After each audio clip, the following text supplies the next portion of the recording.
Assalamualaikum warahmatullahi wabarakatuh. Perkenalkan, nama saya Sultan Akmal Ibrizi. Saya di sini akan meresensikan buku yang berjudul Rembulan Tenggelam di Wajahmu. Buku ini ditulis oleh seorang penulis fiksi ulung Indonesia yang bernama Muhammad Darwis atau lebih dikenal dengan Terelie. Buku ini diterbitkan pada tahun 2009 oleh penerbit Republika dan berjumlah sebanyak 424 halaman, dijual dengan harga Rp69.000. Buku Rembulan Tenggelam di Wajahmu ini ditulis oleh seorang penulis fiksi ulung Indonesia bernama Muhammad Darwis atau lebih dikenal dengan nama Terelie. Banyak dari buku-buku Terelie yang mendapatkan predikat bestseller atau penjualan terbaik, maupun banyak buku-bukunya yang telah diadaptasi ke layar lebar seperti Ayat-Ayat Cinta, Bidadari-Bidadari Surga, dan buku yang saya resensi ini pada tahun 2019 kemarin baru saja mendapatkan adaptasinya di layar lebar. Masuk ke sinopsis. Sinopsis buku ini menceritakan seseorang bernama Reyhan atau dikenal sebagai Ray, yang merupakan seorang pengusaha ternama yang dalam keadaan kritisnya ia didatangi oleh sesosok malaikat yang mengajaknya untuk kembali ke masa lalu agar menjawab 5 pertanyaan utama dalam hidupnya.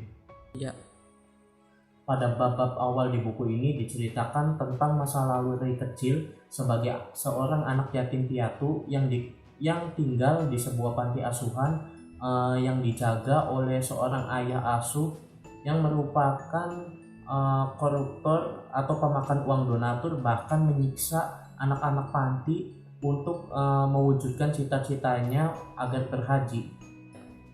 Panti ini disebut Ray sebagai tempat terburuk dalam hidupnya.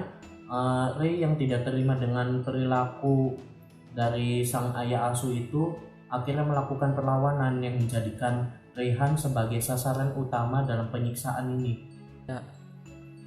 Lalu karena kejadian ini muncullah pertanyaan pertama Ray, yakni mengapa aku harus tinggal di panti ini dan bukan panti asuhan lain.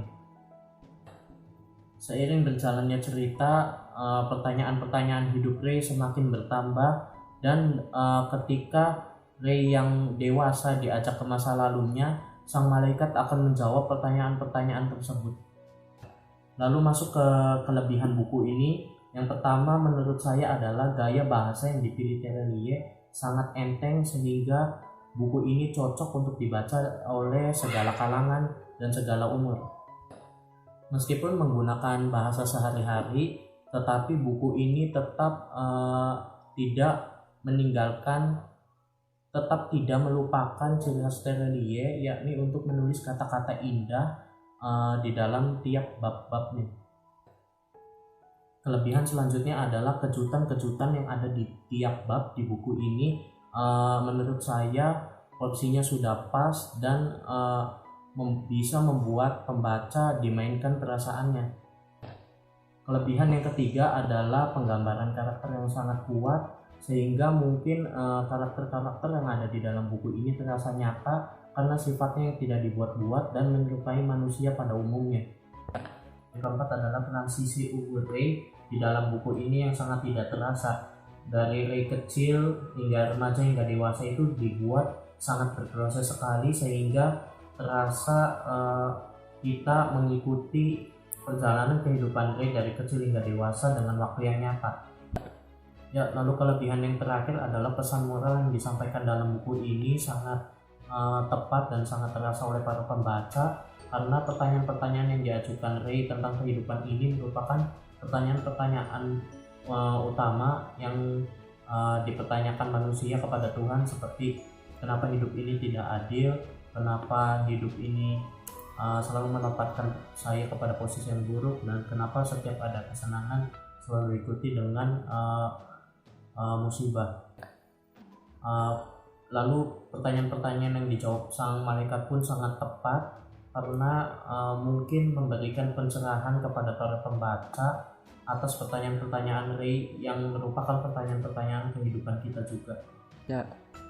Yang terakhir adalah kekurangan dari buku ini. Kekurangan dari buku ini sangat tidak terasa karena kelebihan-kelebihan yang saya sebutkan tadi mungkin menutupi Namun kekurangan ini mungkin sangat terasa bagi beberapa pembaca karena kekurangan di buku ini ditaruh di paling awal bab, yakni penciptaan seorang karakter bernama Rinai yang ternyata kontribusi di dalam bukunya sangat tidak ada atau tidak adanya Rinai di buku ini tidak memberikan pengaruh yang besar bagi buku ini. Meskipun begitu, mungkin kekurangan dari buku ini tidak menutupi atau tidak menghilangkan kelebihan-kelebihan yang ada di dalam bukunya, karena kekurangan dalam buku ini sangat tidak terasa. Sekian resensi dari saya, yakni resensi Rembulan Tenggelam di Wajahmu. Terima kasih. Wassalamualaikum warahmatullahi wabarakatuh.